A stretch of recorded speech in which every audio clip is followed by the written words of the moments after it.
Welcome to the Almost Perfect Podcast, a celebration of fuck-ups, failures, and falling flat on your face. This is a podcast that believes you can learn from experience, but that experience doesn't have to be your own. Hi, I'm Bob Perfect, and I'm a functional fuck-up. Let's learn from somebody else's mistakes. And today we are learning from Jet Wentworth. Now, Jet is a rapper and a graphic designer who's been in the game for quite a while now. And so we chat a lot about the good old days of Durban hip-hop, the early days, the bling-free days, the T.R.O days, the Ilshad days, and the big idea days, and how all of that has made Jet into the man he is today. Yeah, man, this is a great chat. We hear about Jet getting booed off stage at a high school talent show, and yeah, we get real for real. We get real. We chat about why Jet hasn't been putting out a lot of work over the last few years, and why nowadays he's actually feeling really inspired and sees the path laid out before him. So all of that is coming up in just a little bit, but of course I need to let you know that this podcast is brought to you by you, which means you can support it by going to patreon.com/almostperfect. With that out the way, here comes the Almost Perfect Podcast with Jet Wentworth. So how are you living, Jet? I'm good. Doing well, bro. Like, for the first time in my life. The steps are there. You know what I mean? The steps are in front of me. I can see them. So that's good. It's like, sheesh. It's been a long time since I've felt so assured of my next move. Like, I feel that because lately I've been in a similar space, I guess. Like, I'm not like as assured, but like I see a plan ahead of me. Whereas with the last like 2 years, definitely didn't know what the fuck the plan was. I can relate to that too. That's I'm coming off probably the darkest part of my life. Yeah, you mentioned the other day. Yeah, was recently. Yeah, just like these overwhelming, like the feeling of being overwhelmed by life. Yeah, bro. Like, shoof, it was hectic. Like once you go to that dark place, bro, and you start thinking about ending your life, like, yo, it was hectic. It was bad. I think it was self-inflicted as well. What do you mean? A lot of it was self-inflicted. Like I was just going down. Like things you know are bad, you're not supposed to do. Okay. You know what I'm saying? You're not supposed to do these things, especially if you're not feeling yourself at the moment. Especially like drinking, yeah, like that sort of shit. That sort of shit, drinking, drugs, that type of vibe. So yeah, I was doing a bit of that shit, and it just made like trying to numb these feelings of inadequacy, and then that's just making it worse. And it did make it worse. It made it much worse. Yeah, bro, and that's basically why I haven't been musically productive for a long time, is because I was going through my own thing. But fresh out of it now, feeling better than ever. That's at least the great thing. Like when the depression does lift and like you do get that spark again. Like I've kind of been feeling that as well. You know, just that like ability to write again, and like actually, like I was trying during the pandemic sometimes just to be productive, but like the stuff I was doing just, I wasn't feeling it. And like it always just felt like depressing. It always just felt like, and I didn't want to share that with people a lot of the time. Yeah. It's like, hey everyone, everything sucks. And like they're like, yeah, we know. Like, we're going through the same shit, bro. Yeah. Well, with me it was a little bit different. Like all the material started becoming too jovial. Okay. You know what I mean? Because like you were trying to hide. And two, it's the party lifestyle. Okay. That when you're trying to cover up the scars and you're going out, and you know what I mean, and you enjoying this nightlife, but it's not really feeding you back, and all your experiences now are of this nightlife, so it falls out onto the page, and it's also you trying to block out the fact that you are not doing well mentally. So that was what was coming out. So it wasn't authentic. Okay. Well, I guess you were just feeling quite conflicted. Yeah, I guess so. I guess you can put it that way. I'd probably still put some of that material in songs, because people like frivolous shit. Oh, we can talk about that, man, because like rap at the moment, like I'm pretty removed from it. I'll be honest, like I'm not keeping up to date. I haven't listened to like the last couple Kanye albums, you know, like I still haven't listened to the new Kendrick. Like Sure. I'm just tapped out because there's so much that's also like been kind of just disappointing to me. Yeah. Like I really haven't been enjoying a lot of what people have had to say lately. Yeah, I've felt that as well. But I'll be honest, I haven't been listening to a lot of hip hop either. Because I'm trying to focus on my own voice. It's easy to be tainted by like some of your peers' voices or some of your role models' voices. Well, definitely. In certain cases, they like their thoughts and their cadence, and it infects you, and it happens a lot in South Africa. Like I can listen to someone and tell you exactly who they're listening to. Like, I know a particular rapper. I'm not gonna say anything. Let's not but do that. There's like he's managed to emulate a lot of other rappers. Yeah. Like he's made a successful career just like going, oh, that's cool. I'll do that. I'll do that. Yeah. No, there's quite a few of them, and I've always been like from the start when I started off, I've always been trying to like eradicate those cadences and those. I mean, you do have a pretty unique style. Yeah, like, even within Brain Funk, like you've got your own flow within it. Yeah. Like, so that's the thing. Like, obviously, there's that lineage from guys like Chucky and like T.R.O and stuff like that. But you also come at a speed that they never did, and like you also like you've got. I don't know. I think like really diverse sets of flows. Actually, let me first say that T.R.O is the reason why I rap the way I rap. Like 100%. Before T.R.O, I had a thick American accent. Like thick. I read that in an interview with Matt Vin. Yeah, thick American accents. I like Jay-Z was the guy I looked up to. So everything was based on like his flows and his cadences.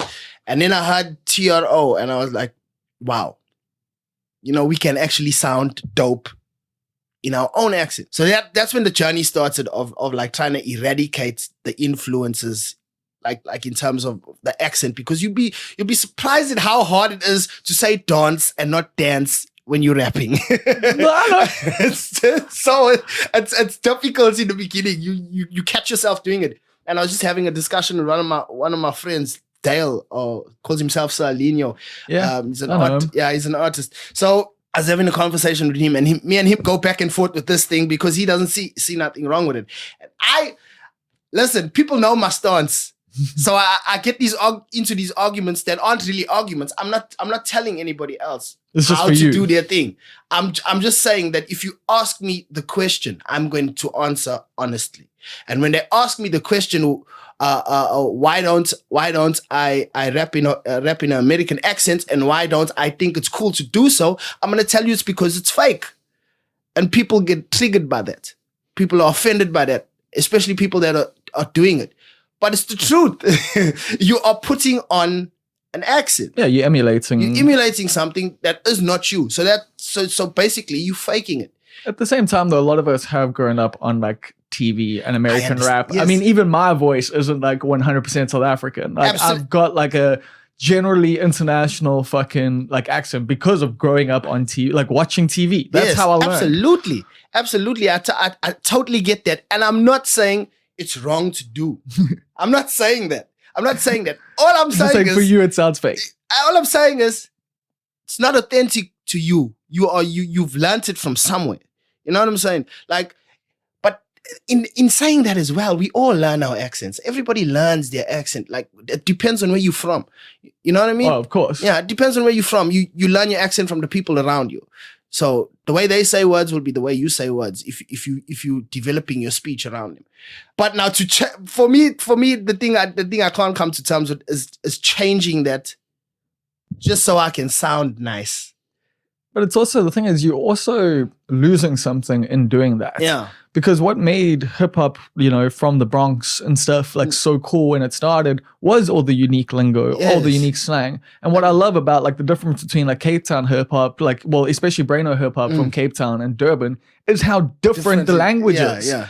Like, there's like, so, I mean, obviously your awares crossover, Oh, no, there's just the white kinds, yes, like stuff like that. But there's also like, there's different stuff like that comes through in like those raps. And I love that. It gives like, I think, it's the authenticity, but it's not just that. It just gives me a view into a different world. Yeah. Like, as a listener. And also, it might, like the way I understand it, it makes people from the area pretty fucking stoked to hear their shit in songs. Exactly.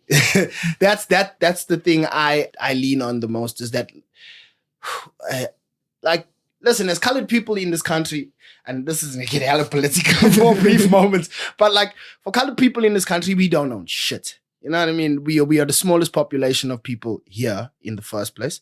Every other culture has its own radio stations, its own TV channels that cater to their languages and stuff. As colored people, we don't have any of that. You know what I mean? And well, not on a like national scale, because like not cats doing stuff like with the radio and that. Yes, but not like I'm talking more about commercially. Yes, and not on a commercial level. So we have to do things like you're saying, like niche underground, like Radio of Color, and then like that vibe, Braino.com. Like we have to do stuff like that vibe. And for me, it's just representation. You know what I mean? To add that voice in there, to say that, yo, we exist. And as a person as a colored person that speaks English, whoa, we even like we don't exist. You know what I mean? Like if I have to go to Joburg, people start talking to me in Afrikaans. Yeah, I mean even me. Yeah, they start the conversation in Afrikaans when they see me, and I'm like, I kan nie verstaan jy. Your Afrikaans is much better than mine. I find I speak like every language like with an English accent. Yeah, apparently I didn't even know that was a thing. I didn't know that was a thing because when it comes to linguistics, Giabonga. But yeah, if we're talking about my personal style of rapping, then it's definitely I'd compare it to like Matuako, what they do with the amount of languages they put into stuff. Yeah, I do that, but the difference is my base language is English. So like, especially Durban colored slang is derived from all other languages, like Zulu, Afrikaans, all of it. So it's like a you bit guys of also like take on some Indian slang words. Like mother. Yeah. Mother. I love that one. That's one of my favorite. Yo, mother. It's just so dope, especially if you roll the R at the end. Yeah, that's like I can't roll my R's, but like so I don't even try with that shit. So like, because I was listening to one of the tracks earlier, and one of the guys came through with that, and I was just like, oh, I love Durban. No, it's and for me it's the spice of life. Like if everybody's like thick American accent, then like where's the nuance? Where's the like the stuff that makes me excited to hear new artists is because they're coming with something different. Exactly. And it just feels to me like everything just sounds the same now. Everything's like, I mean, in terms of the radio, it is like that. And it has been for a long time. But like, I do think, especially these days, it's become pretty homogenized. Yeah, absolutely. Absolutely. It's this cookie cutter mentality of, I think it was a Prince that said it best. He said, the music industry is not run by musicians. This is run by lawyers. Yeah. You know what I mean? Like they telling the musicians what to... Really? You're going to take advice about making music from these people that don't make music? Well, these days it's more like I'd say it's the marketers that are, doing most of the work. But it's also, and at the same time, like, it's not like labels are doing much for fucking artists absolutely, anyway. Labels are useless. Yeah. Absolutely useless. So we are in that weird phase of like, I think there's music's happening on two different levels. There's like music that's happening like in real life in congruency with the internet, like it's working together. And then you've just got like the commercial side, which is just like hype and the radio. Yeah. And like that's like, I think what's cool is with the growth of accessibility, more people can make music, put it online, and it can be heard, but it often gets drowned out because of the money that's involved in like the hype scene. Yes. Also having a conversation with Chucky the other day. I have conversations with these guys like, well, you guys go way back. Yeah, daily. I have conversations with him daily. Having a conversation with Chucky, and we were talking about the song that I just dropped called Sana. It's out on every platform right now. Go get that shit right now. I'll put a link to it in the show notes. Stream. Get your 7 cents. The payment from streams is ridiculously low. we don't get jack shit off that. But like, we were having the conversation, and he was telling me I should have done more in the pushing of Sano in its first week and its first day. He said, because he says those numbers are important because it shows people that there's an interest in the song. Now he's right. He's talking about it from a marketing perspective. Yeah, people see numbers on the thing. They go, okay, this is probably pretty good. And what Chucky's exact words were, where have I been? That's what people start asking themselves. Where have I been? They see the numbers and they're like, where have I been? That's legit. You know That's exactly how it works. And then they listen to the song, and then they already influenced by the numbers. So that already tells their brain, all right, this must be dope. That's 100% it. Like, if you see a YouTube video with 540 views versus a YouTube video with 90,000 views, which one are you going to click? Yeah, true. Absolutely true. And he says the other way around. He was like, the other way around, a person will listen to the song, and because it's a dope song, it'll catch them anyway. But then they'll be like, where's the song been? And that's like an indictment on your push. Sure. And I listened to him, and I was like, cool, I get you. I understand what you're saying. But I'm not in a position financially to do what I would like to do to push these songs. So yeah, but there are street team kind of vibes that you can do, and like there are like just PR shit, dude. Like, you know, you gotta like do the fucking. It's boring as fuck, but the press releases to the, you know, all the different publications to the different radio stations. You know, you gotta do that shit, man. Yeah. Now, like I was telling you the other day when we met up, I'm learning. Yeah. You know what I mean? Like, I want to do music, man. I don't want to be a PR. You know. I'm 100% with you, but I've learned that, like, with comedy, with the podcast, with all of that, the doing the thing is 10% of doing the thing. Of doing the thing, which, like, don't you find that it like kind of takes away from the art? You have less time to actually write jokes. Yeah, like that is a problem, but at the same time, I've learned to literally just schedule it in every single fucking morning. Like, I do half an hour, sit in front of the blank page or a page that has stuff with it, and I just do it because, like, it's something that I want, you know, to make my career. And fuck it, like, yes, I need to do other things to make money, but I can spend 30 minutes a day thinking about jokes. Like, I can. So for me, like, that's cool. But like, it would be cooler if I had 2 hours. Sure. Like, I could probably do more. But there's ways to find, you know, like, I'm actually struggling with it at the moment because comedy is based on stage time a lot of the time. Yeah. And like, there aren't that many stages in Durban to get on, like, at the moment. And there's no like real like open mic vibes that I know of. I mean, maybe those are doing stuff like, you have to create your own. That's exactly it. But then when creating your own, you're now worried about ticket sales. You're now worried about all these other fucking things. So when you get on stage, it's like, oh shit, now it's time to tell jokes. Yeah, you know what I mean? Like it really distracts from your chosen art. And that's what I'm finding right now. Like I said, I'm learning about the stuff. Like you hit me with a harsh reality. You're like, you're only submitting to radio now? I was like, why? And you were like, you're supposed to do that before you release. I'm like, okay. Yeah, because like debut on like radio is, you know, it's still a thing. Like, it's still a thing. And that stuff is actually fairly accessible. Like, I don't know like how much, you know, people often think like, oh, it's hard to get on the radio. Not really these days. Like, you just have to fit like the format to a degree. Like, you know, it's got to be between 3 and 4 minutes long, you know, verse, chorus, you know, like no explicit lyrics. Yeah.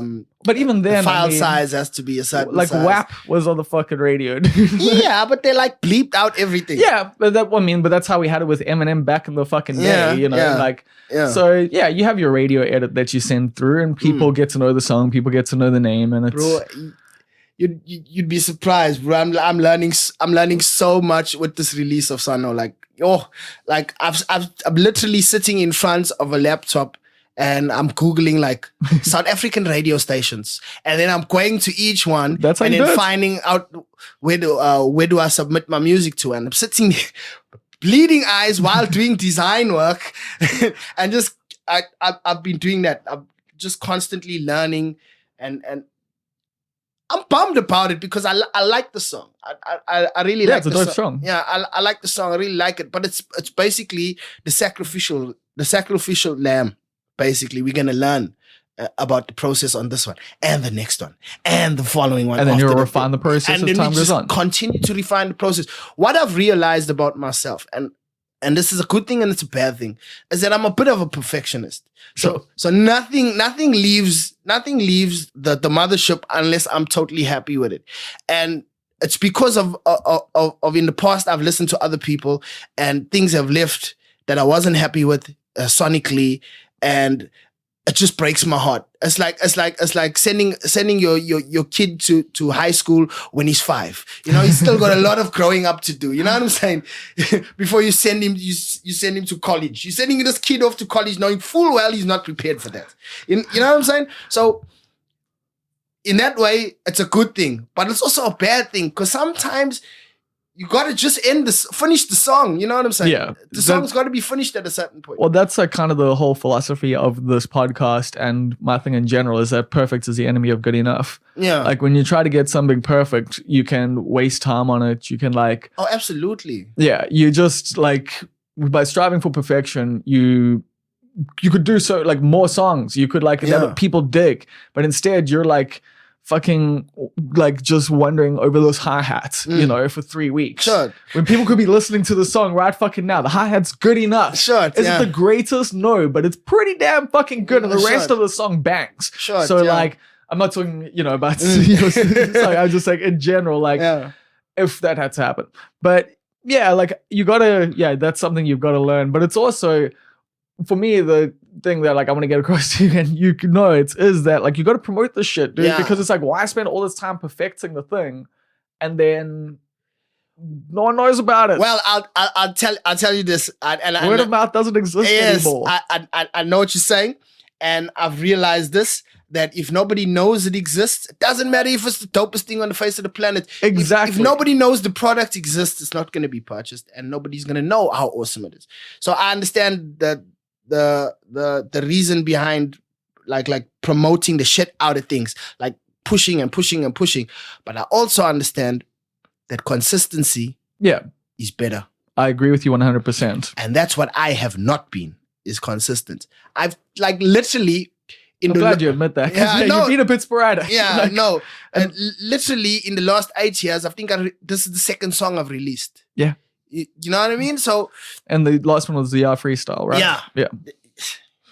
Someone is hella researched. I mean, I know your shit anyway. Oh, sure, so that's like, true.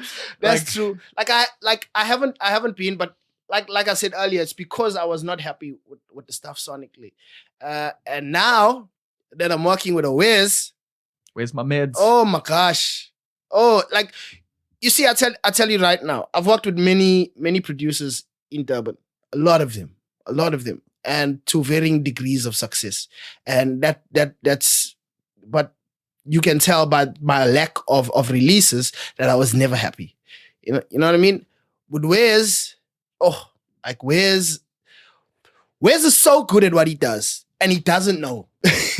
you know what I mean? Like he just does the thing. He just does the thing, and he has no ego. There's no ego with Wiz. Like I've worked with producers where they want to give you their sound. And you know what I mean? And Wiz does, well, he used to have a sound. Yeah. Like it was in the dubsteppy area, like back in the day. Like that's when I remember like Where's My Meds, like did stuff with Rowan and them. And then, like, but these days, he's matured a lot as a producer. What were they called back in the day? What? Nut Scratchers. That was Rowan and can't remember his name right now. I'm so bummed. The bigger guy. I forget as well. But he used to roll in that. Yeah, with the Nut Scratchers. He was actually also a battle MC. Oh, I did not know that. He used to go by the name of Razor Tongue. Dude got bars. That's dope to work with. Yeah, dude got bars. Like he'll send me like voice notes and shit of him rapping, and I will pee myself with laughter because you don't look at Wes, you know and expect that. You don't look at Wes and expect a sharp, like fast-witted dude. You know what I'm saying? Like Wes looks chilled. Very. Wes looks super chilled. But like I haven't worked with anybody that leaves the ego at the door like that. He allows me to run the session. You know what I mean? And you like, and he obviously offers in like, what about this? What about that? But yeah. isn't like, here's the song. Yeah, he's not like. Listen, I've been blessed enough to work with some great producers, but they all had a sound, and that's what they did, and they didn't want to move away from that. I went to Wiz with a clear idea of what I wanted to do. I wanted to make hip hop that sounds African, that sounds now. That was the plan. That was the goal. And I think we have done that. Like in the amounts of songs that we have finished, which is a few, so we expect a lot more stuff to come out. But we have achieved that. It sounds. Well, how many songs do you have in the bank at the moment? In the bank, we have about seven tracks down. The next one we're releasing, you had to share first, ladies and gentlemen. It's called My Brew. Yeah, I just like the title. Of course you do. I just love the title of the song, and it sounds like where we from. You know what I mean? Like I always look at things from the golden era's perspective of hip hop. That is in the States. Okay, so which is the 90s and 80s, 90s, 80s, early 2000s, just a little bit. The very beginning. Yeah, just a little bit of that. And I always look back at that, and I think of how different the MCs all were. Like none of them had. They all had their own style. They all had their own style. Like DMX was different to Jay-Z, and Nas was different to DMX, and you know what I mean. There was such a variety of MCs, like Big Pun and Big L. They were all Big just Chris. Yeah. They were all Big just. L. They were all just so different, you know what I mean? Except for all of them named Big, but but like in their deliveries and their flows. And oh yeah, they just sounded so different. But and I mean, then, that was the key to hip hop in the early days. Yeah. Was you had to be unique. You had to be after unique. like the Sugar Hill Gang era, you know, where everyone was just doing the rap on the beat like this. You know? Like. It evolved from that. It's like, especially like with more cutting and scratching coming into hip hop and that, people started to really develop their own styles. And even the DJs. DJs had their own styles. Break dancers had to develop their own styles. You know what I mean? Because, and that was the whole thing. Like if you look at like the different areas, like New York had its own style. The West Coast had its own sound. Down South had its own sound. And in those areas, different boroughs had a different sound. Exactly. What are we doing? Why are we making the same music that was made yesterday? What is going on? Because it sells, bro.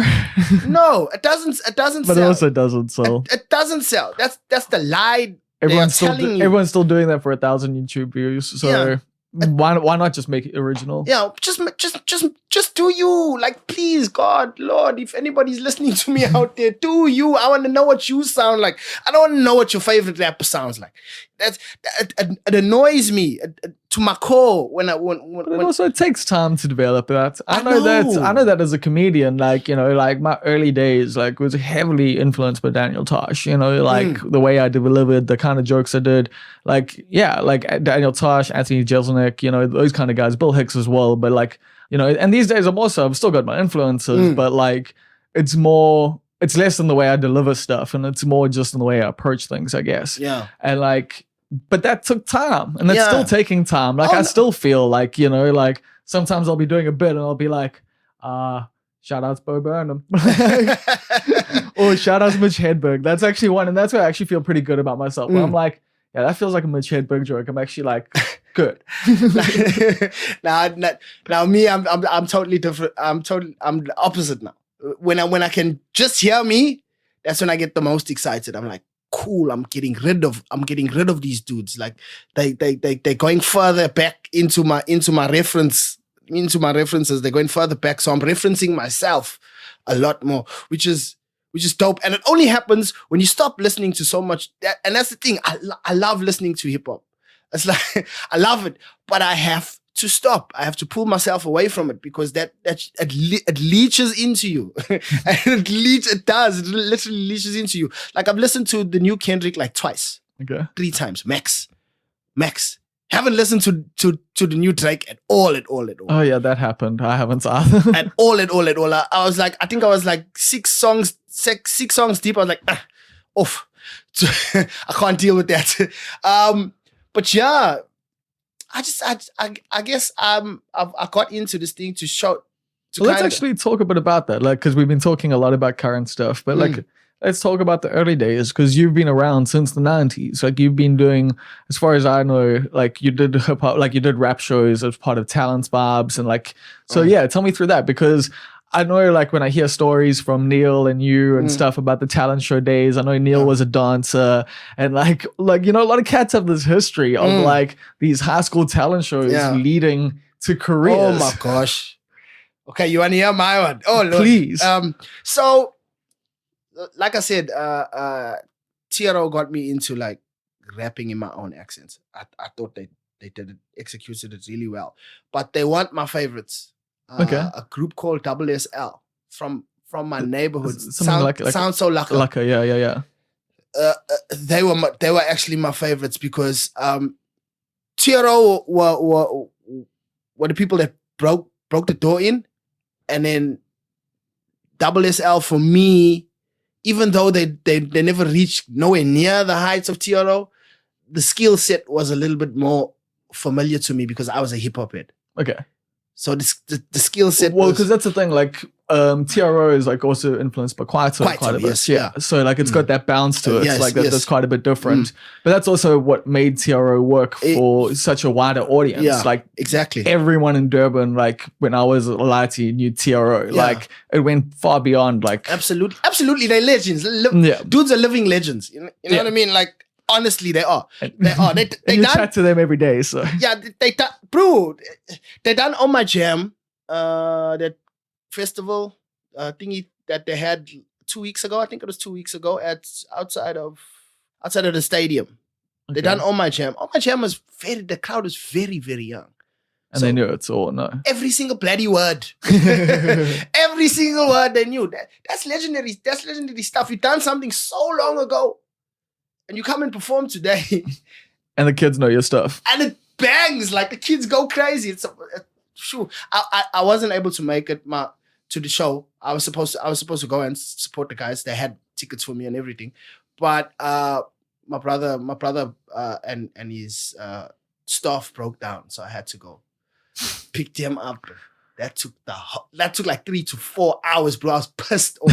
But anyway, how I started, basically, they got me into it. I started doing like brain funk shows. One of my first rhymes I spat was partially written for me by a guy named Nahim. We used to call him the gay slummo, for obvious reasons. Nahim. Oh wow, wow, cheesy as fuck. I know, but his name just like, and there's another dude named Matt Sebastian, so you can imagine how he got it as well. We were kids. Come on, give me a break. Nobody canceled me.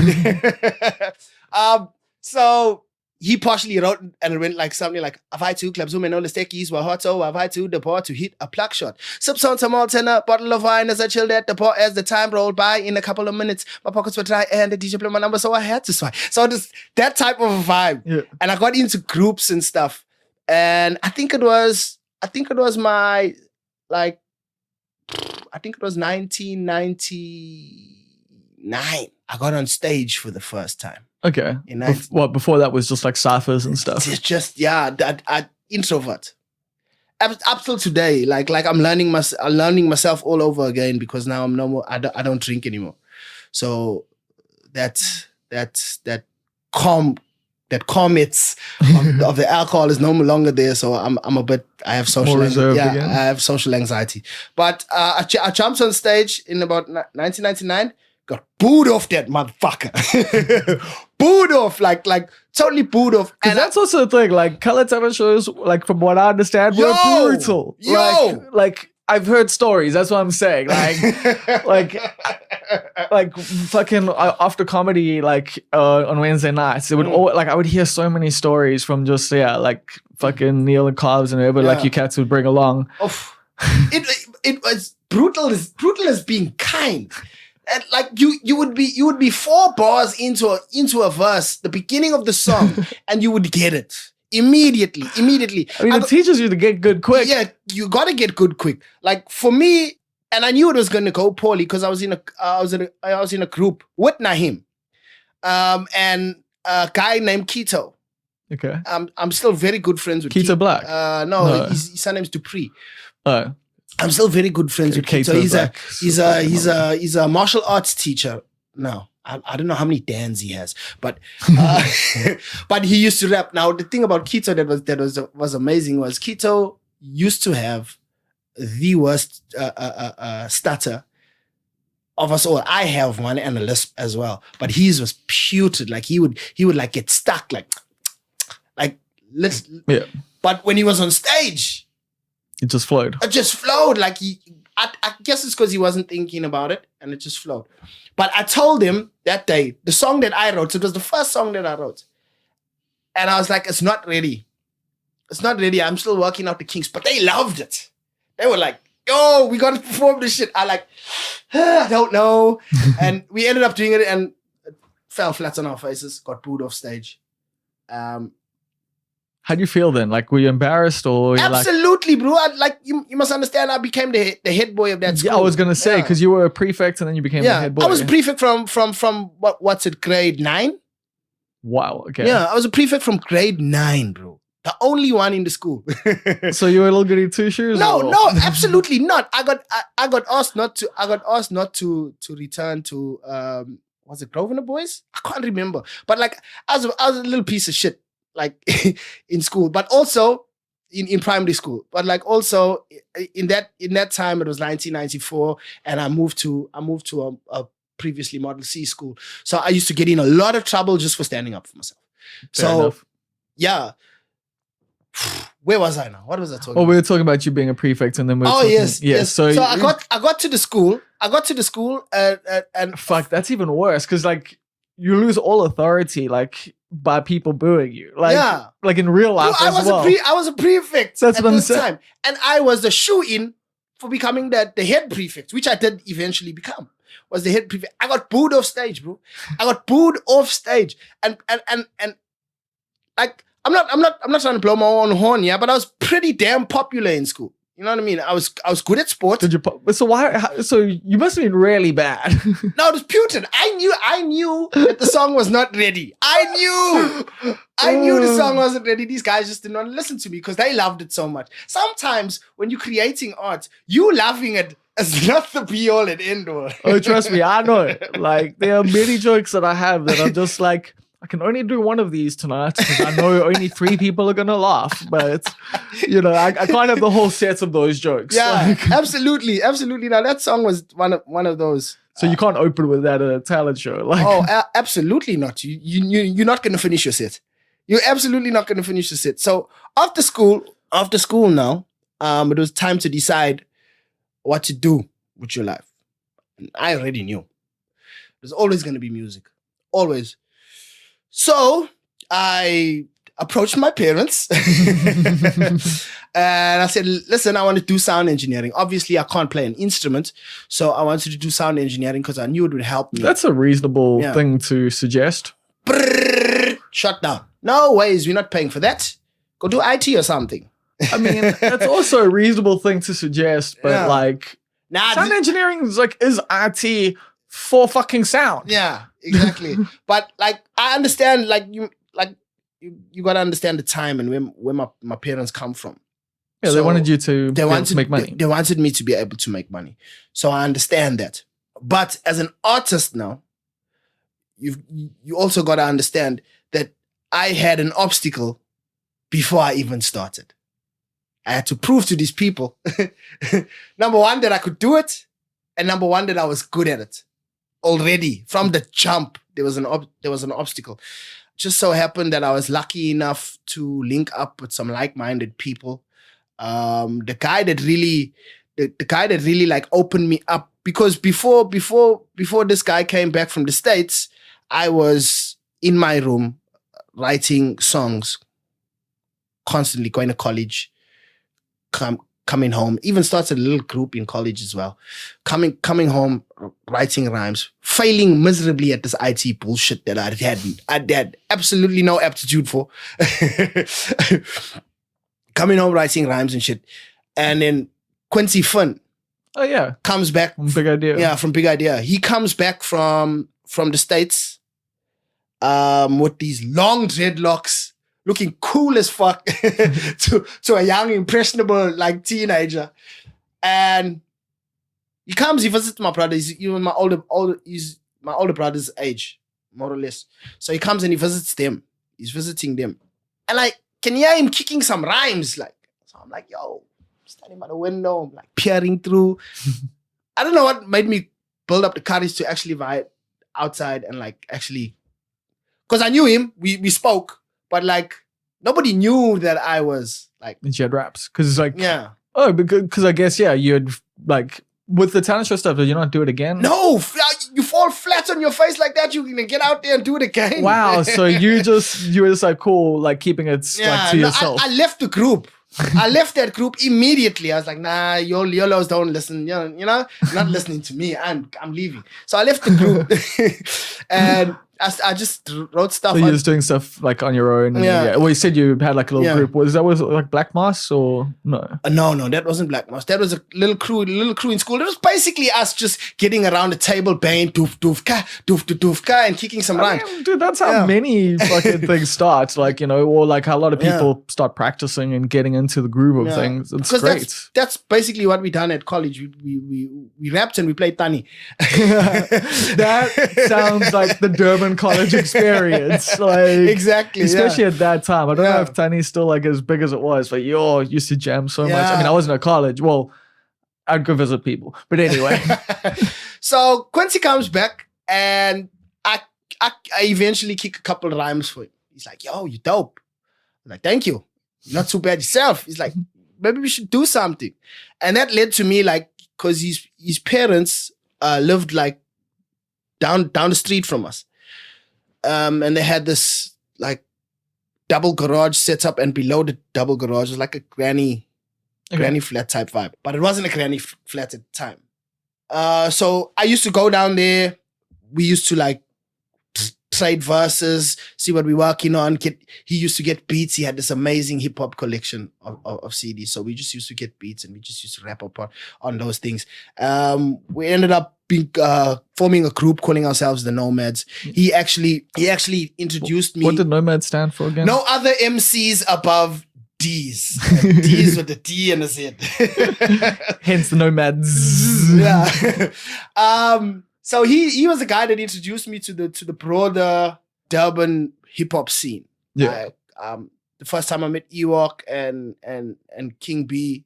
Old Nathan. I met Ilshad was through him. I met them. You worked with them as well, eh? Yes, lots. Lots.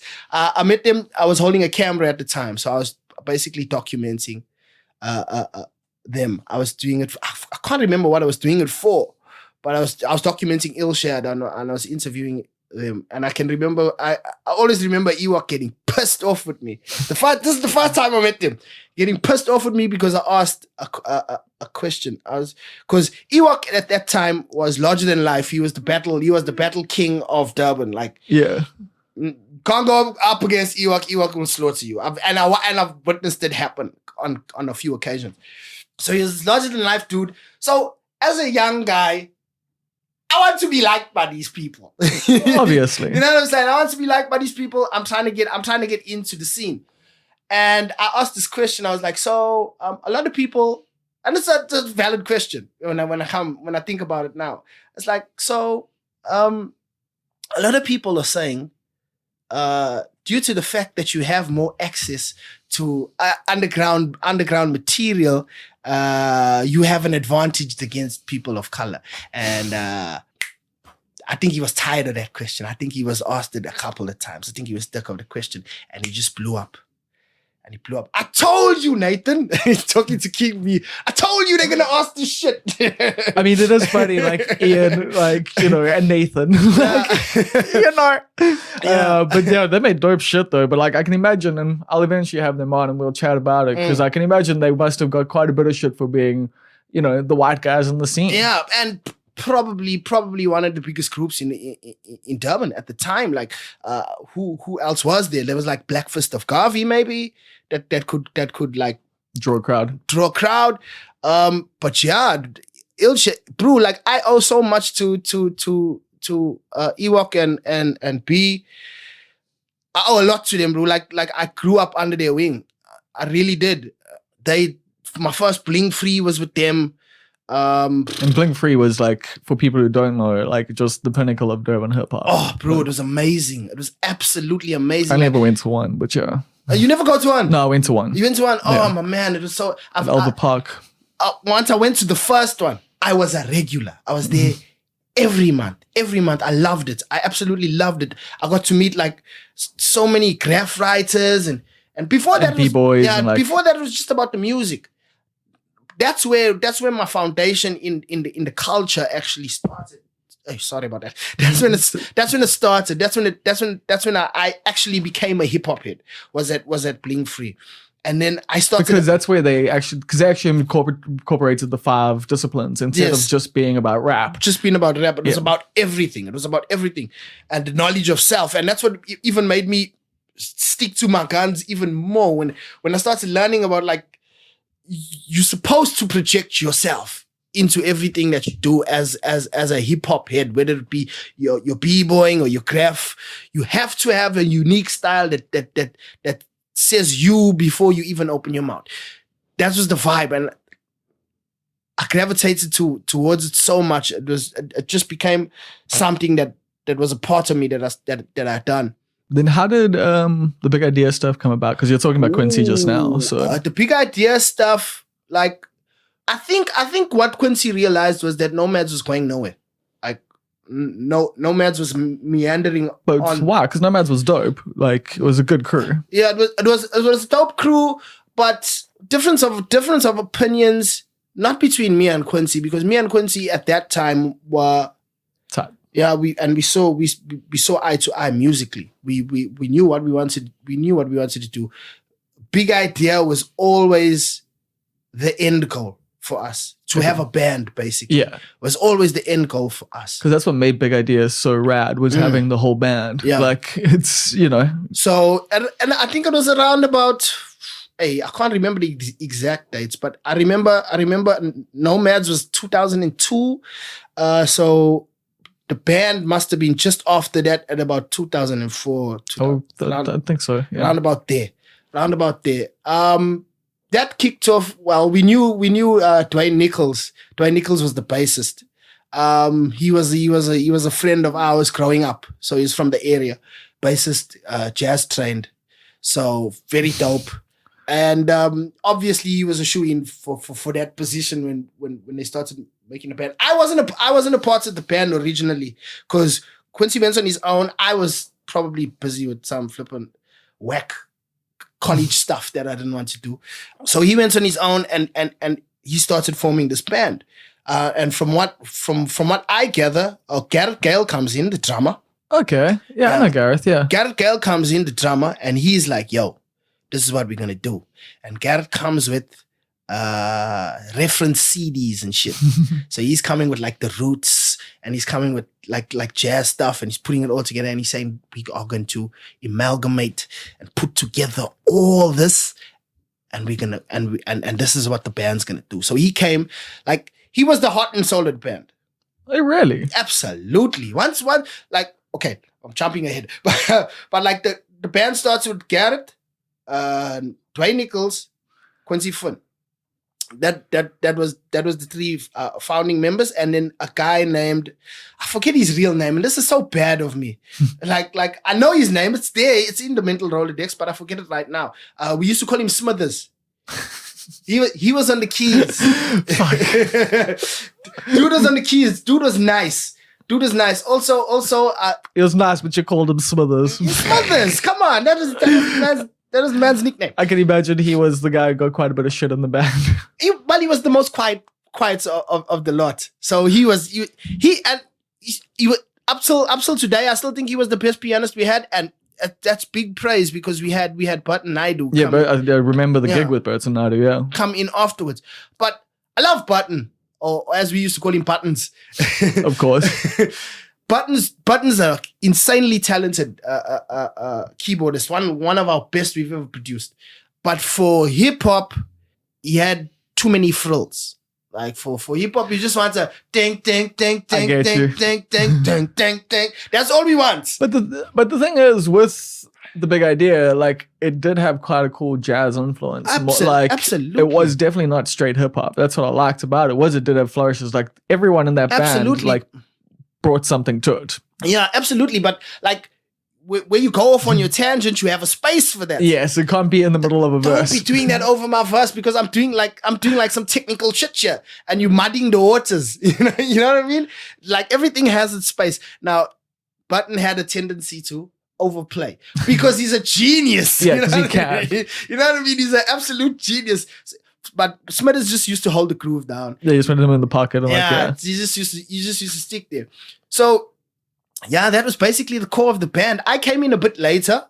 Like, I think Quincy realized that, this kid, he's doing things. Like, I'm quite a bit younger than Quince. So, he was like, nah, this kid's he's really on his game. I was writing more songs. Like, in the beginning, I couldn't keep up with Quincy when it came to writing. Like, those in those early years of Big Idea, I got around Big Idea in the same room as the guys. They used to practice at the Howard College. Sure. They used to practice there in one of those rehearsal spaces. For the jazz cats. Yeah. Yeah. They used to rehearse over there. I got into a session with them for the first time, I think. It was probably the first time. And Quincy was a monster. Like, these guys would be figuring out like the groove. They'd be figuring out the groove. So Dwayne would be playing, Garrett would start drumming, so the groove would be there. And the song and the verse and a chorus was already written. Like these are just done. Yeah, these just started playing. And Quincy already knew where he was going to. Like as soon as he heard the groove, he was in. And he started writing. And I could not keep up with him. Could not in the beginning. And then as we carried on thinking, I started getting better at writing and quicker at it. And I think he noticed that. He was like, come in, be the hype man. And that's how I got into Big Idea. I got in after Nathan. Nathan got in first. Nathan was a vocal percussionist. Yeah. So he used to do like the beatboxing and the vocal scratches and stuff like that. And then I got in as the hype man. And I used to hype the crowd up and worked well if I wasn't drunk. Worked well. So they were like, nah, we keep this kid around. And that's how I got in the band. And it was the best, up till today, it's best time of my life. Like absolutely amazing experience. Like we went to the mountaintop. Yeah. We went there. We peered over into the promised land, the valley of the promised land. We looked at it and we're like, nah, it's not for us. We turned around and we went back. And it was bro, when that band broke up, I was like, what the fuck are we doing right now? But why did it break up? Bro, because it's hard to be a band. Like that's absolutely that's the truth of the matter. Like most bands break up because being able to feed everyone is the hard. Like I know that's the hardest part. And that's basically why the band broke up. Basically, it was money issues. It was money issues, and it's time, it's commitments, it's band practice, it's traveling, it's Yeah, but like in a band, this is what I've realized. And it splits all the way. Yeah, this is what I've realized in a band. You can't really change members of a band, or else you lose what each of those members bring to the band. Like it's hard to do that. Like I think it helps though sometimes. It can help bands evolve. Evolve maybe, yeah. But like when Smithers left, you definitely felt it. Like Smithers went overseas. He went to the UK. We definitely felt that there was like, it was like, it's not quite the same, but we'll survive. We'll manage. And then Button came in. It was cool. It's hundreds. It wasn't like the feeling was totally gone. It wasn't like the feeling was totally gone. But the minute Garrett moved on. That was it.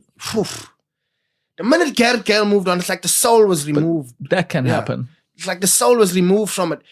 Once Garrett left, then it made it easier for me to leave and for Rory to leave. And because it didn't feel the same anymore. It wasn't the same vibe. But up till today, it's one of the biggest regrets of my life is that band breaking up.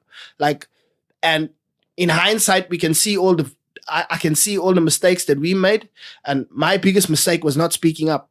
Like you see the stuff. Because you were the youngest, correct? Yeah, I was the youngest. You see the stuff going on, and you know that this is not sustainable. If this continues to go on, people are gonna leave. You can see it happening. But I was the youngest, so I was just so happy to be around these amazingly talented artists, bro. Just trying to learn. Every single one of them, I just wanted to learn off them. I was in Big Idea, bro. I know. Me. You know what I'm saying? It's crazy to me. It's like euphoric almost. Every time you jump on stage with these guys, you're like, these are monsters of their craft. Like literally monsters of their craft. And yes, little old me, I'm flipping Wentworth. I'm amongst this shit. Bro, it was an amazing time in my life. Like we performed everywhere, bro. Like everywhere. Like what the fuck were we doing on Cape Town International Jazz Festival? That's one of the coolest things. Yeah. Performing before Zola. Zola was huge at the time. He was massive. We on the stage before Zola. This is shit that dreams are made of. You know what I mean? As an artist, as a musician, and I'm sure it is. It's like this for comedians as well. You just want as many people to hear your shit as possible. I'm not quite like that because I'm like, I want as many people who like I fuck with to hear my shit. Because I don't want like fucking like someone like who I'm not making shit for to hear this thing and then be like, this thing isn't for me. And it's like, yeah, it's not fucking for you. No, that's fine too. That's fine too. But for me, it's connecting. Yeah. Well, that's the thing. I do want to try to connect with as many people as possible. But yeah, I don't entirely create art for everyone. For everyone. Absolutely, I don't either. It's obvious. It's obvious I don't create for everyone. But it's the connection.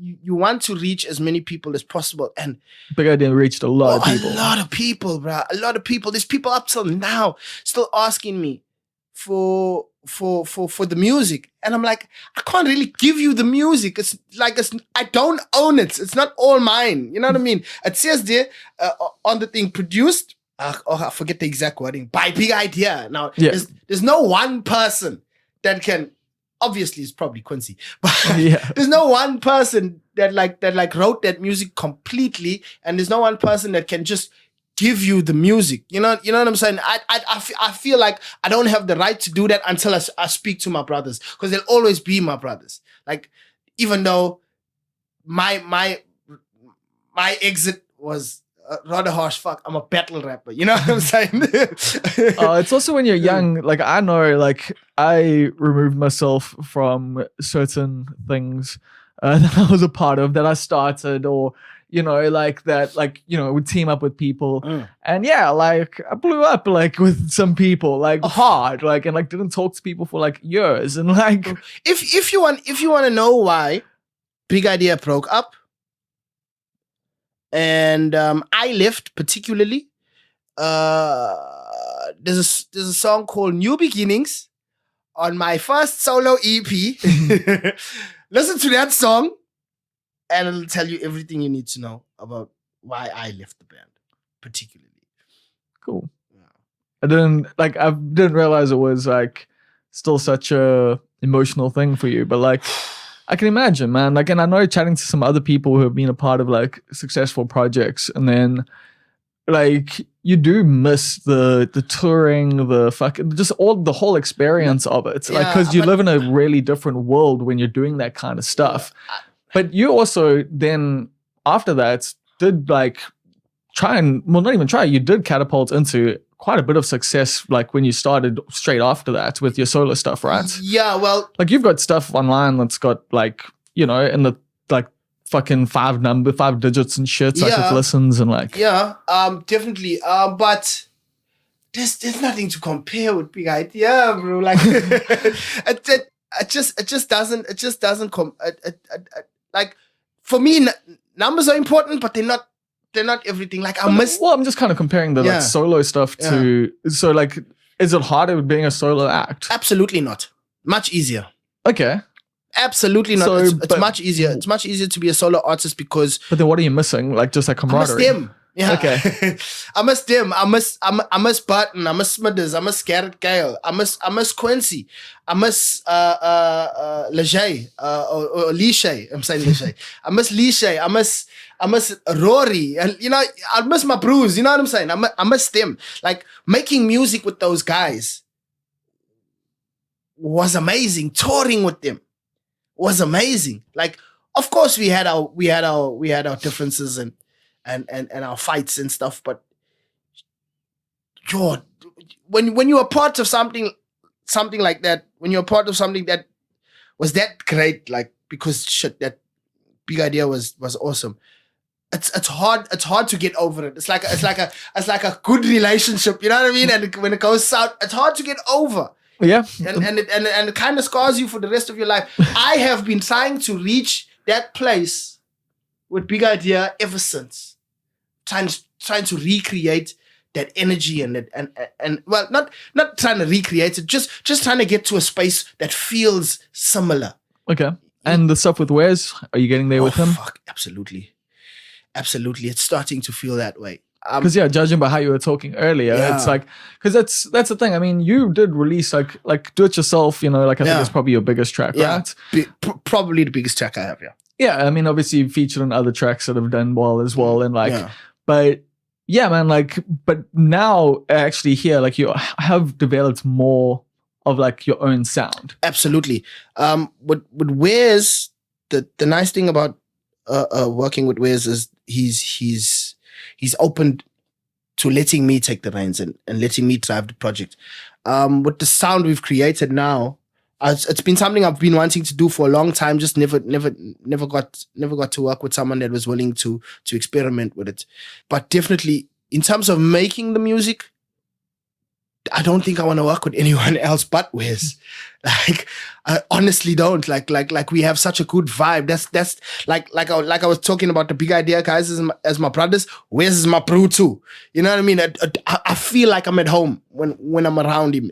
Like, I'll tell him to do something, and he'll snarl at me and give me some lip, and but he'll do it, and it'll sound dope, and he'll be like, "I see what you're saying." And then there's other times where I'll tell him to do something, and he'll be like, "Got a better idea," and he'll do something, and he's literally. But that's a good relationship. Yeah, he's literally pulling these ideas out of my head, manifesting them, and then making them better. That's what he's doing. It's up there. Like I'm telling you now, if we start performing, I think we up there with the Big Idea feeling. I really do. I think we're there with the feeling I get. Maybe we're not there musically, but we'll get there musically. And I that's how much faith I have in Wes and his ability to create a soundscape for me to work on. I know if we keep working, we're gonna get there. We're gonna get there eventually. And for both of us right now, I think it's just about learning one another a little bit more and finding that groove that we can settle into, where we can be consistent and just push this material out. Well, that's like what you were saying earlier, like the consistency thing. Yeah, is because before we even got on the mic, you were saying you want to do like rolling releases with who was the other artist? Jizo. I met through Wes. Jizo was actually Wiz's bra. And I heard his voice on one of the songs. I was like, oh shit, it's got this cool laid back flow, and he's just like he spits it so easily. Like on the one song I actually done the song with T.R.O. They released the song. I was never happy with it. You know what I mean? In terms, not the writing of the song or just the mastering. Just the mastering and the way it was finished. I was never happy with it. But they put it out. So what I done was I was like, I wrote the chorus, so obviously I can use this shit. It's mine. So I was like, okay, cool. I'm gonna do a part 2 of it, and I want to do it the way I would like it to be done. And I heard G's, and I was like, this guy's gonna be perfect for the song. He's gonna be perfect for the song. So I sent it to Wes. I was like, Wes, get that bra of yours on the shit. And he got him on. And I get to the studio one day, and he's like, Wes is like, Jizo came through, and he laced the verse. And I was like, okay, cool, let's hear it. And he puts this thing on, and then this guy just comes on. Where? You know the sound got my ear to the street like I'm laying on the ground. And like, just sitting on, I was like, let's do this fire. Let's do this fire. Like, I don't know, something about big guys and flow. Like, big, they just got it, bro. They just like got it. That smoothness. Yeah, it's smooth. So I was like, cool, we got to do something. And the three of us, well, it's actually not 3, it's probably 5. Do you know Freddie? Which Freddie? Freddie, forget his surname, guitarist, singer, amazing voice. Probably do. I can't remember his surname. Anyway, Freddie, amazing voice, just like folk singer. Okay. Yeah, amazing voice. Then there's a guy named Dimitri. Oh, Dimitri Barry. Yeah. Work with him. He's a lot. Yeah, I've worked with Dimitri before. I don't work with Dimitri anymore. Shots. Yeah, no, he's in a quiet taste. But me, I'm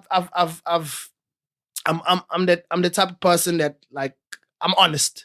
Yeah, I'm brutally honest, and Dimitri's honest about his feelings as well. Yeah. So we find it very hard to offend one another. Let's put it that way. But yeah, no, like the nucleus of it is 5 guys. We're kind of calling ourselves the pharmacy. Yeah, cool. Where's my meds? Yeah. He's basically the center of everything, and then we all just revolve around him. That's the crew basically right now. And it's so diverse. We got a folk singer, 2 MCs, a producer that used to produce rhythm and drum and bass, and a jazz trained guitarist. It sounds like it shouldn't work, but it does. I mean, that's absolutely does. That is like how hip hop works. Yeah. Like, not even these days, always. It's always been like just a confluence of influences, but it's not just hip hop. But it's not just hip hop. Like, it's not just hip hop. Like I said, Freddie's just amazing voice, bro. Like, yo.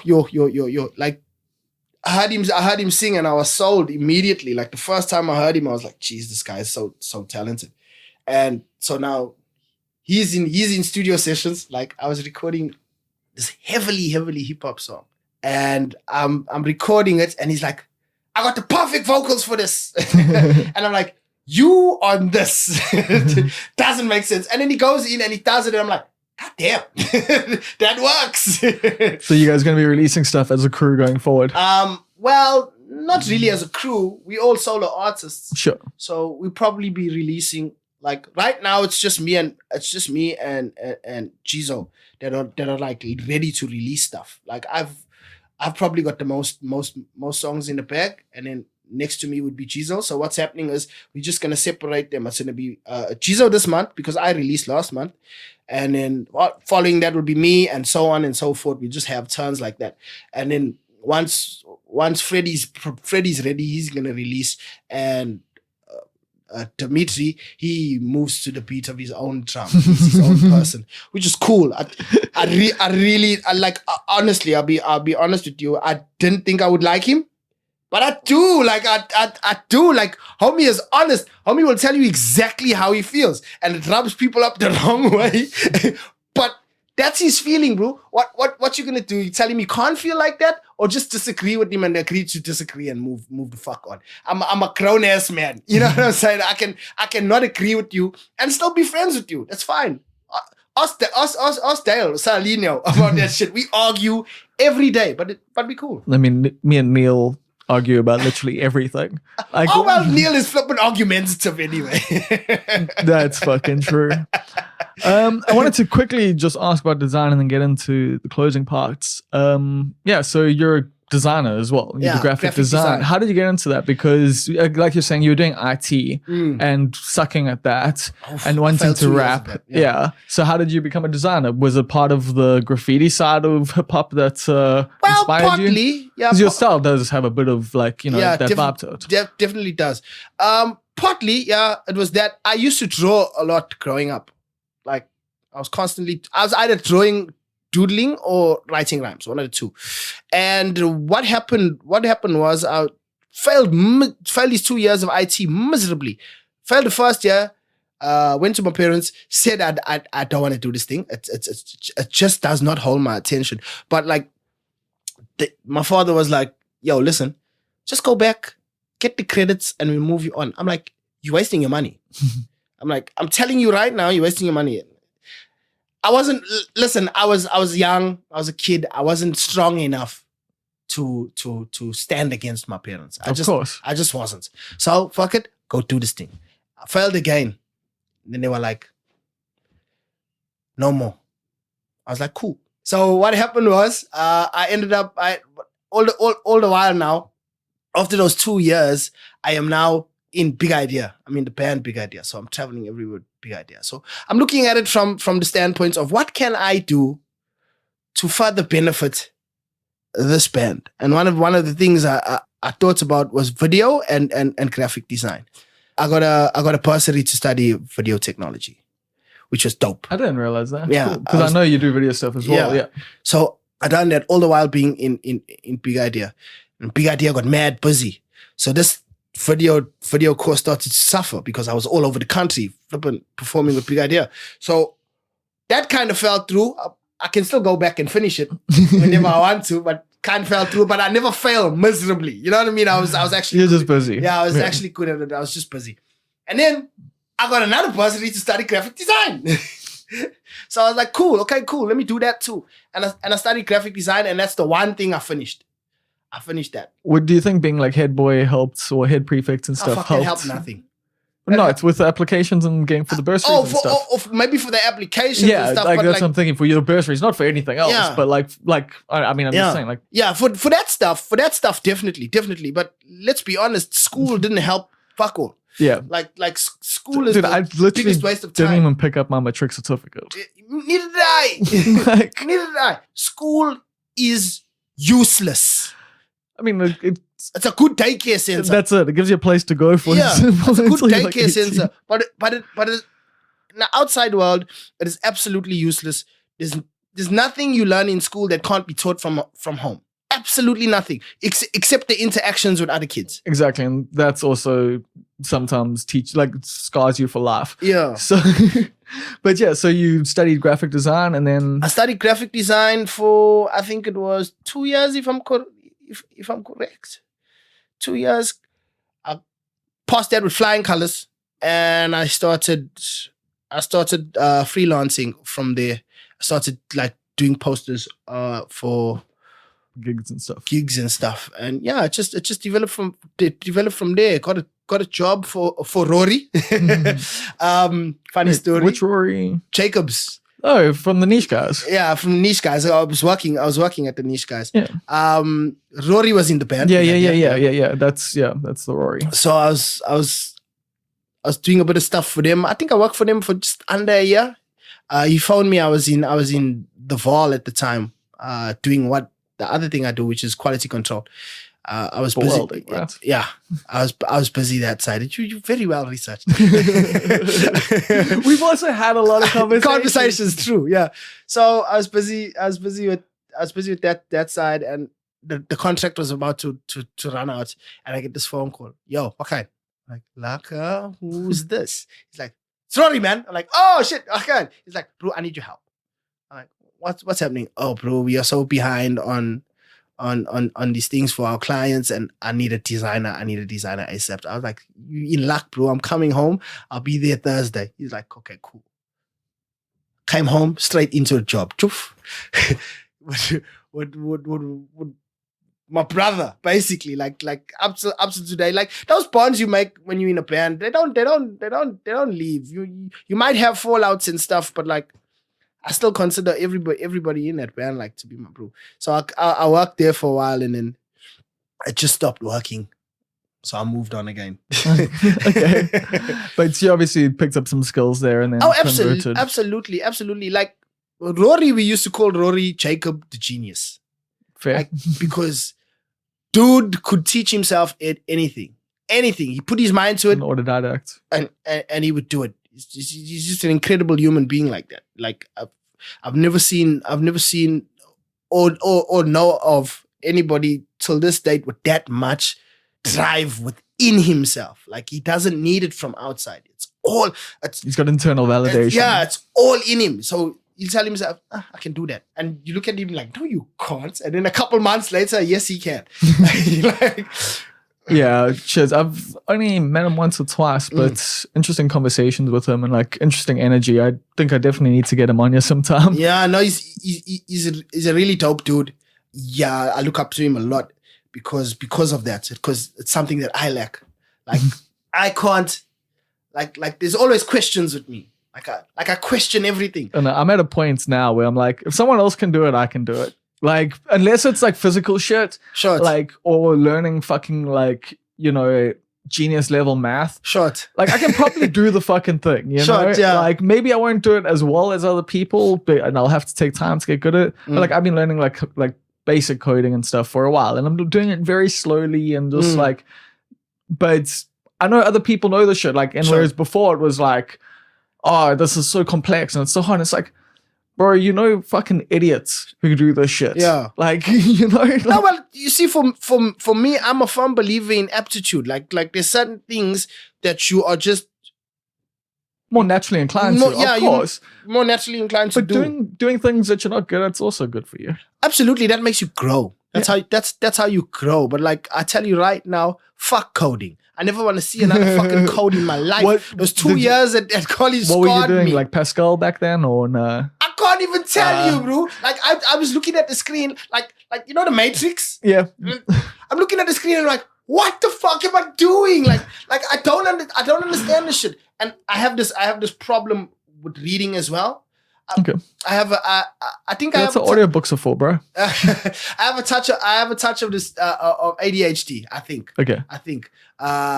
Because I was diagnosed when I was a kid. Went on Ritalin for a bit and was like, fuck this shit. Literally the same thing when I was younger. Although my mom was like, you're not going on Ritalin, but like, yeah, my parents took me off immediately. Once they saw what it done to me, they're like, no. But I don't know. Like, I feel like, I don't know, maybe it was too strong back then, because these days, like, kids on Ritalin when I was coaching were like pretty like cool. Like, they weren't like as dull as like people make, say that like Ritalin makes kids. Oh, like there were lots of kids like when I was coaching that were like on Ritalin and fucking totally were just able to socialize. But if they weren't on Ritalin, they were fucking chaotic and just like short. Yeah. So I was chaotic.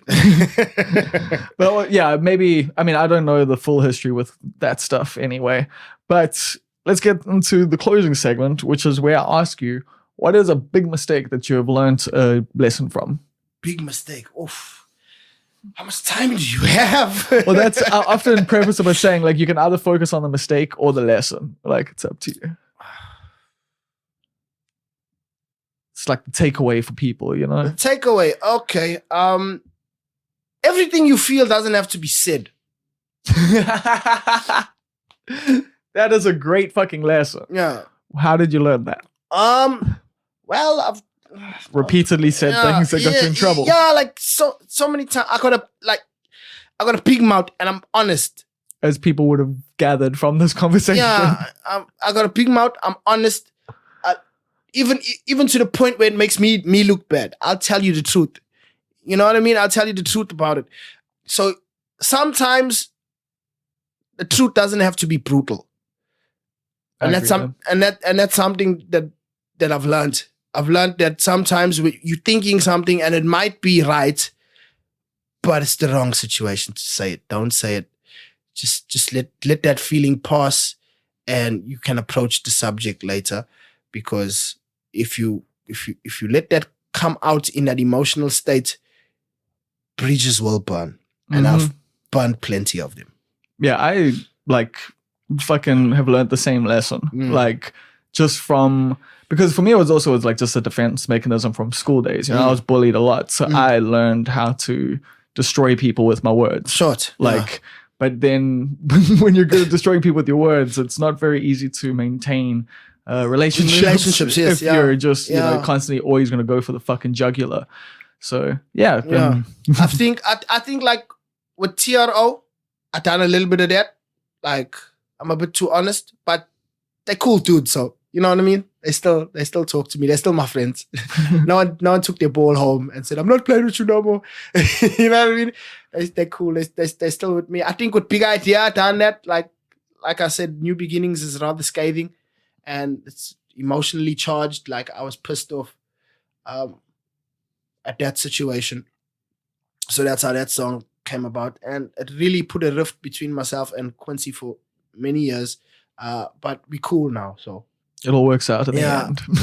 And I think, like, in the industry as well, there's a lot of bridges that I've burnt because I've been too honest in situations. And I'm trying not to be a cake anymore, basically. Because when you're that honest, don't be people, a cake, lad. Yeah, when you're that honest, you become the cake. Like, people don't want honesty; they want platitudes. Or they just want it like delivered in ways that aren't hurtful.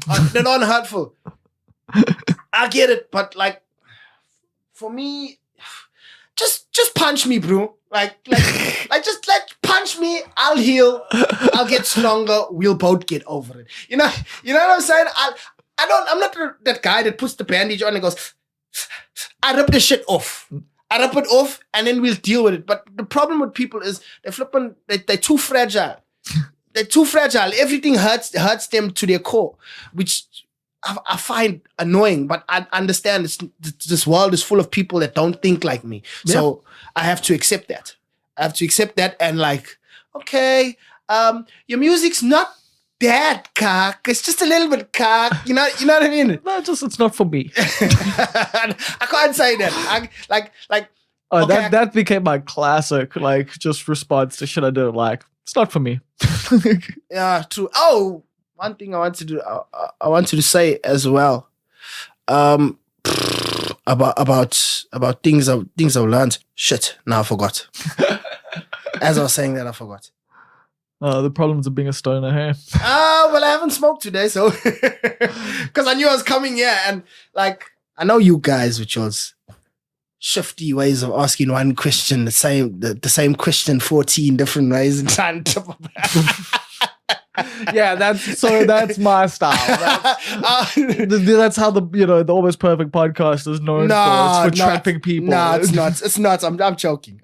I'm being facetious. But yeah, bro, that's the one thing. Don't say everything that's on your mind. Keep some shit secret. Keep some shit to yourself. Don't say everything that crosses your mind. It's hard for me. I'm learning. So I might piss off. It's still a process. Yeah, I might piss off a lot of people in the future. And don't come back to this interview and say, "Oh, but over there you said," because I'm a work in process. God is not done with me, if he exists at all. And that is the perfect place to end this. Thank you so much, bro. Bro. Thanks for having me. This place is dope. Shut. Yeah, I've worked hard on making it into something that I enjoy, like spending 90% of my time. Short. I can see you spend a lot of time in here. That's dope. Shut, bro. Laka, bro. So that was Jet. Yeah, man, I dig Jet quite hard. He's been someone who's supported, the comedy scene in Durban a lot. Like, a lot. He was always at underground comedy. He helped with the Live from the Winston stuff, did our artwork, did video for all of that. So forever grateful to Jet for that. And also just, I love talking to the dude. I always laugh, always have a good time. So I hope you also had a good time getting to know Jet Wentworth. How you living, yo? You doing alright there? I know the world is all chaos, it's all dark, cheerless, and fucking deadly out there, but I hope you've been able to find some joy amongst the chaos and madness wherever you are in the world. Personally, like I said, I'm feeling good, man. Like, I, like Jet, can see paths before me, and fucking everything could get taken away from us at any second. And so I'm just going to walk the paths and not fucking worry about any of it, because it's all a bit too fucking big for me. So I'm gonna focus on the small stuff. And this week's been really cool, man. I've been asked to be a part of a thing that we'll announce next week, but I'm booking comedy for a festival. Not the Heat City Comedy Festival, but something else, and that's been fucking rad. I've been in contact with a few different people, and almost everyone was just immediately like, yeah, I'm in, fucking in. And most of those people have been on this podcast, some haven't, but I guess we'll get an opportunity to do it when they come through for that. So yeah, you'll hear more details about all of that next week. What else though? Yeah, well, to be honest, yeah, that's just been getting me stoked. That's been getting me super stoked. And last night I went out to the Chairman. Bob, the Chairman's closed. Yeah, the Chairman's closed at the moment, but they have got a pizza oven in there, and they were testing out their new pizza recipes. And I was lucky enough to go with Gabby and Mark and a few other people. Shaq. Yeah, and we got to... Oh shit, fucking Spare was there. Fuck yeah, no, it was dope. It was such a rad vibe. And yeah, the pizza's fucking great. Like, I assume you know that, like, if the Chairman's gonna do something, it's gonna be good. The renovations have been so rad. Fuck, that place is looking amazing. Like, I don't know if you've been to the Chairman, but the Chairman is just Durban's best music venue. It has been for a long time. It started out as pretty much just a jazz lounge and has expanded quite a bit, and man, some of the best nights I've had have been at the Chairman, and I've got a feeling that that's going to be true going forward some more. So look out for the Chairman's reopening. I think it's happening on the Diff opening night, but then after that it'll be open to the public. So oh yeah, as I was saying, the pizza's fucking great, dude. Like, just literally creative shit, interesting shit, good quality shit. I'm a fan. Like, it's funny because the other day we were in there and Ndabo like asked me, where do you find good pizzas? And I was like, I like the Firehouse, I like Glenwood Bakery. That's kind of the two that, like, I'll recommend to other people if they're like, where do you get good pizza in Durban? But he gave me a bit of shit because he was like, you haven't tried ours yet? And I was like, yeah, I haven't tried yours yet. Like, I'm super pumped to try it. And now that I've tried it, I can highly recommend it. So look out for that. Oh yeah, I can also recommend Shaq Sauce, Meshach Newman. You should check him out on Instagram, MESHACK, I think. But it's not CK, it's just K_Newman. He's making sauces, man. Shaq's someone, if you've been in the Durban scene, you definitely know him. And he's making fucking dope sauces. I've got a jar of his hot sauce in my fridge. I'm super pumped. I was chowing that down last night, both the hot sauce and the sweet sauce. So another thing I highly recommend. I don't know if this is kind of like, if you listen to You Made It Weird, Pete's picks. These are Bob's picks. These are the things I recommend, and I'm not even getting paid to say any of that. But yeah, chat to Shaq, order some sauce from him, and you won't be disappointed. And hit up the Chairman when you can. Look out for the festival thing I'm doing, and then come through on the 23rd. I think it's 23rd, yeah. 23rd of this month to Kloof. We are performing at Stump Nose Brewery. It is myself, Jem Atkins, Abby Hudson, Tibbs Doomy, and Kamini. Tickets are 50 Rand pre-sale on the Almost Perfect website. So you can do that, or you can pay 70 Rand at the door. It's cool with me either way. Not too stressed about it. Can't prefer the 70 Rand. Means I get to eat a bit better. But if you want to eat a bit better, just go on the website and pre-buy your tickets pre-sale. And I guess that's that, man. What else do I have to tell you? Oh yeah, tomorrow's gonna be a busy day for me. We're gonna be heading out to the Feel Good series. Paige and I, Coco has put us on her guest list. Thank you very much. Miss Coco loves danger. And so the Rosie Parade is DJing, and so Muzi's fucking performing as well. So that's rad. I'm super pumped. I'm gonna be checking them out at the Legacy out in Umhlanga. And then in the evening, going to be heading back into Durban to hit Ace's Pizza to catch Hawema as part of the mosh gig there. I know there's other acts that are on the bill and stuff, but I'm super pumped to check Hawema. Their current lineup's really solid. Like, just, I think, yeah, you should look out for them. If you like Rage Against the Machine, but like meets BCUC, I guess, then you should definitely check out Hawema when you get the opportunity. So, busy day ahead, super pumped for that. It's like, nature is healing, baby. Things are getting back into the swing of things, and I'm not looking forward to getting COVID again. But at those points, I'm also not looking forward to, you know, suicidal ideations while sitting alone at home. So, I don't know, we've all got some choices to make, and I know which choices I'm making tomorrow. So yeah, man, I'm in a good space. I hope you're in a good space.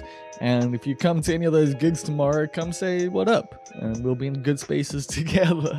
So yeah, I ain't got much more to tell you other than to shout out the titular titles tier over at patreon.com/almostperfect. And this is a tier, it's a $10 tier, it's a top tier.